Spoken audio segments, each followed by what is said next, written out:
जवाहर नेहरू नवंबर 14, 1889, 27 मई 1964 भारत के प्रथम प्रधानमंत्री थे और स्वतंत्रता के पूर्व और पश्चात की भारतीय राजनीति में केंद्रीय व्यक्तित्व थे।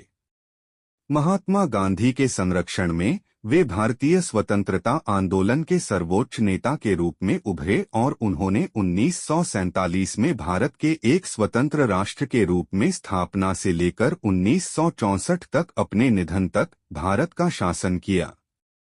वे आधुनिक भारतीय राष्ट्र राज्य एक संप्रभु, समाजवादी, धर्मनिरपेक्ष और लोकतांत्रिक गणतंत्र के वास्तुकार माने जाते हैं।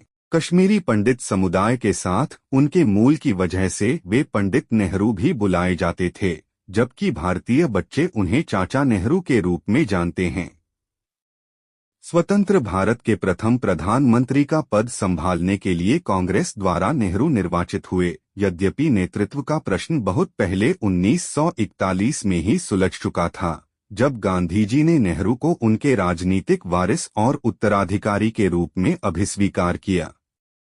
प्रधानमंत्री के रूप में वे भारत के सपने को साकार करने के लिए चल पड़े। भारत का संविधान 1950 में अधिनियमित हुआ, जिसके बाद उन्होंने आर्थिक, सामाजिक और राजनीतिक सुधारों के एक महत्वाकांक्षी योजना की शुरुआत की, मुख्यतः एक बहुवचनी, बहुदलीय लोकतंत्र को पोषित करते हुए। उन्होंने भारत के एक उपनिवेश से गणराज्य में परिवर्तन होने का पर्यवेक्षण किया। विदेश नीति में भारत को दक्षिण एशिया में एक क्षेत्रीय नायक के रूप में प्रदर्शित कर निरपेक्ष आंदोलन में एक अग्रणी भूमिका निभाई।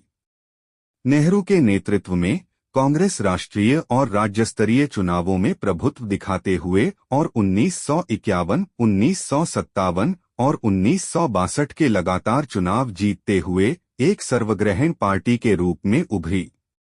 उनके अंतिम वर्षों में राजनीतिक संकटों और 1962 के चीनी भारत युद्ध के बाद भी वे भारत में लोगों के बीच लोकप्रिय बने रहे। भारत में उनका जन्मदिन बाल दिवस के रूप में मनाया जाता है।